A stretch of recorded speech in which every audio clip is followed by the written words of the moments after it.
Welcome back to the channel. This is Roberto with Full Curl Precision again.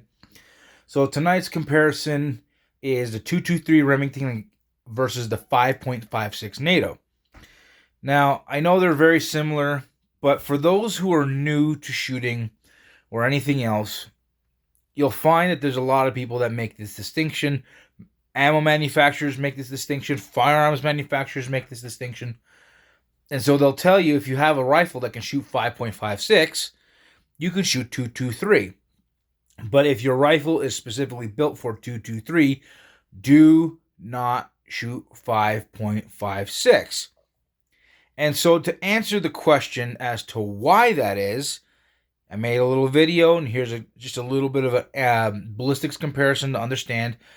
So I do the same parameters and everything. Same barrel length, same bullet weight, same exact type of bullet with the same BC, same type of powder. And this is perhaps the closest comparison you're ever going to see because of them being basically exactly the same. There's only one difference, and I'll show it to you here. Let me turn the camera around. All right. There we go. So the difference between these two is this, the pressure, the max pressure. 223 Remington is rated at a max of 55,000 psi. 5.56 NATO is rated for 62,000.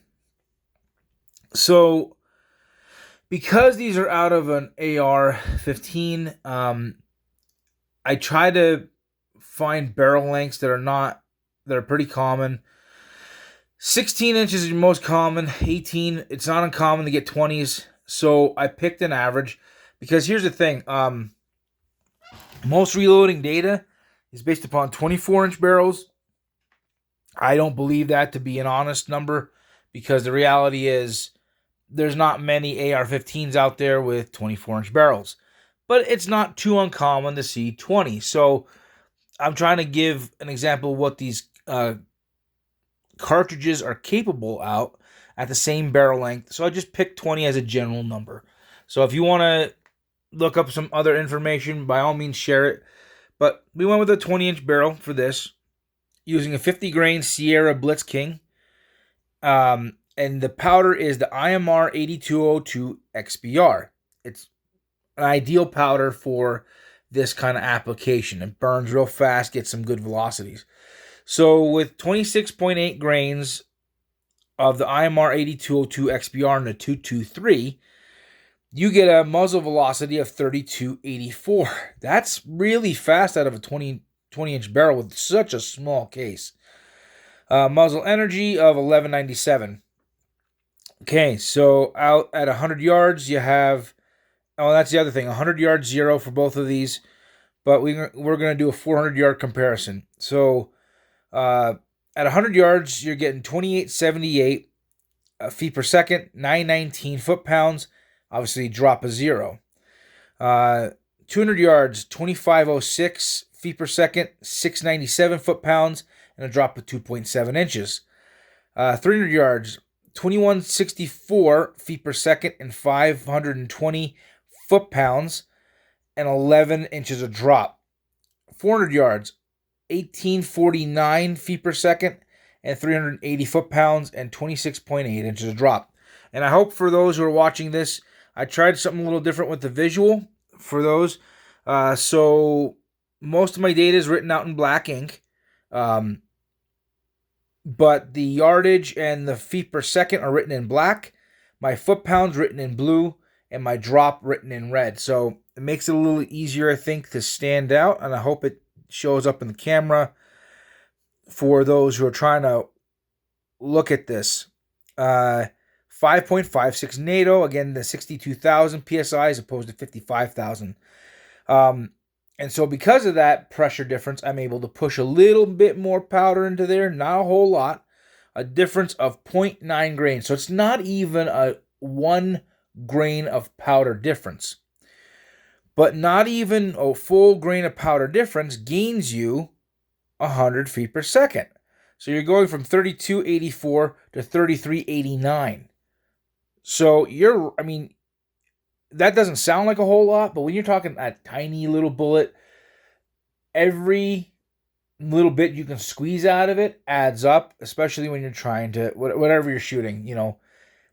So that's pretty impressive of a difference. So again, muzzle velocity for the 5.56 NATO is 3,389 feet per second. Muzzle energy at 1275, and so you're talking about 80 foot-pounds of energy difference. And again, for as small of a bullet and everything else too, that's actually quite a jump. So that's a pretty good gain for when you're considering this, just how small these cartridges and bullets are. At 100 yards, you're getting 2973 feet per second and 981 foot-pounds, 0 inches of drop. 200 yards, 2594 feet per second and 747 foot-pounds and 2.5 inches of drop. 300 yards, 2245 feet per second and 559 foot-pounds and 10.1 inches of drop. So you're talking like about an inch difference in your drop. You know, they're really close, but within 200 yards, I mean, you're talking, you know, about over 50 feet per second.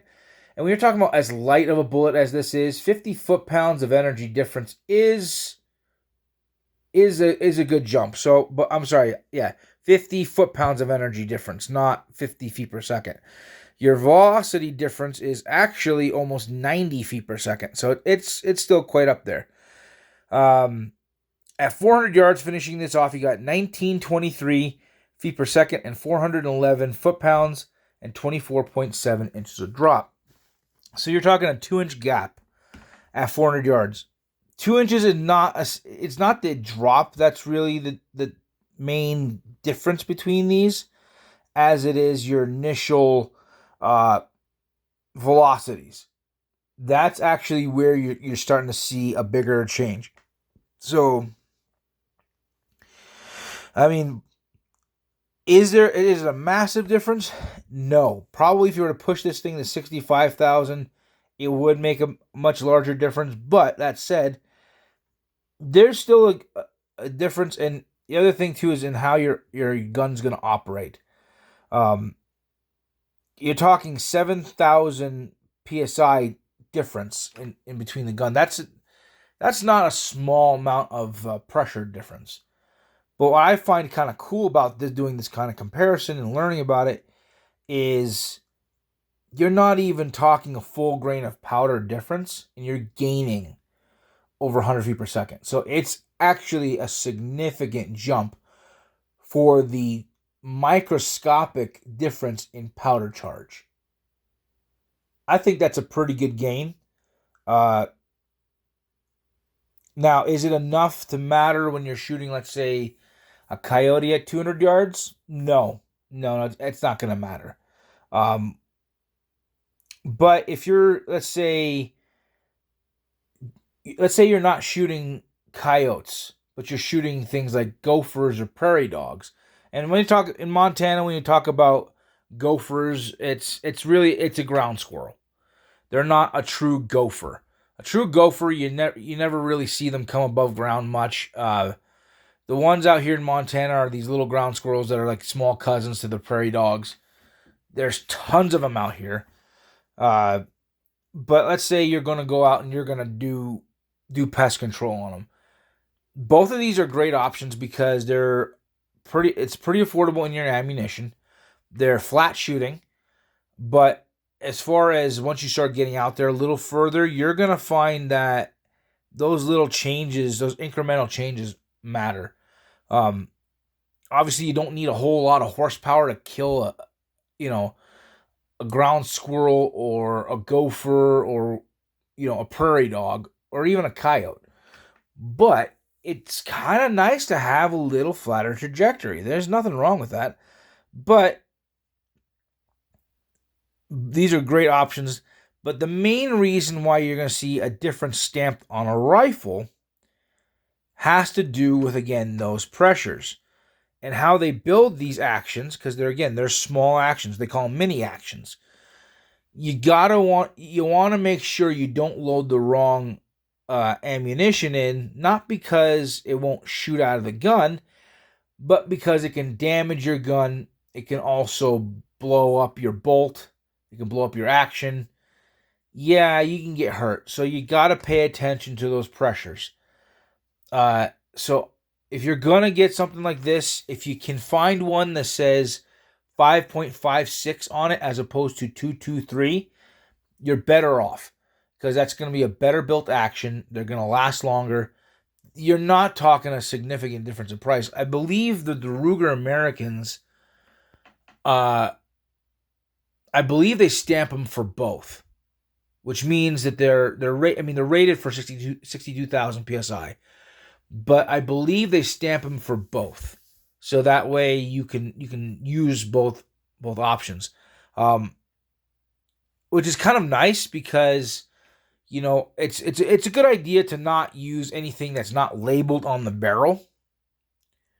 But the fact is, literally the case, the lens, everything about these two cartridges is identical except the pressure. That's literally the only difference. So it's literally the same amount of brass, but the problem isn't that, it's how they build the actions in the rifles themselves. And it has to do more, it's more of an issue in your AR platform than it is in a bolt gun. But either way, you want to make sure you don't mistaken these ammunitions and get them mixed up. That's a good way to get yourself hurt or get someone else hurt, or just at a minimum damage your rifle. So there you go. For someone who's new to this, that's your main difference between a 223 and a 5.56.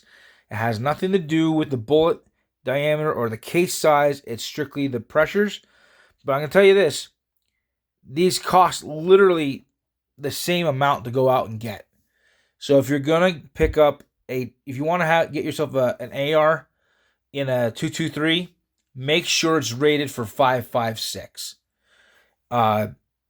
If you're going to get a bolt action, whether it's a Ruger American Ranch Rifle, a Ruger American Predator, or any other manufacturer that you choose, make sure it's rated for 5.56. If you do that, the benefit is now you have a wider variety of ammunition that you can find and shoot, both being highly affordable. So that's what I have for tonight. Please like, subscribe, share, comment. I appreciate the support. Again, there'll be more videos coming out on the cartridge I'm developing. I still have to make my way over to the gunsmith to get the rifle. But yeah, it's going to be fun seeing what the process is now, because I'm kind of new to this myself. And I do plan on finishing this, making it a very affordable, long-range hunting option. When I say long-range, I'm not talking 1,200 to 1,000, 1,000 to 1,200 yards. You want to target shoot out that far? Great.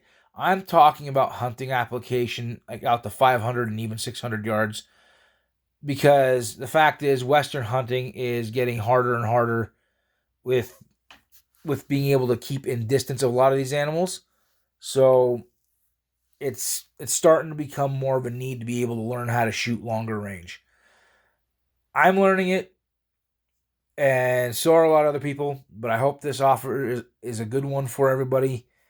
Please follow along. I'm going to give you video updates on everything I'm going to be doing. Again, I appreciate all the support, and we'll talk to you again.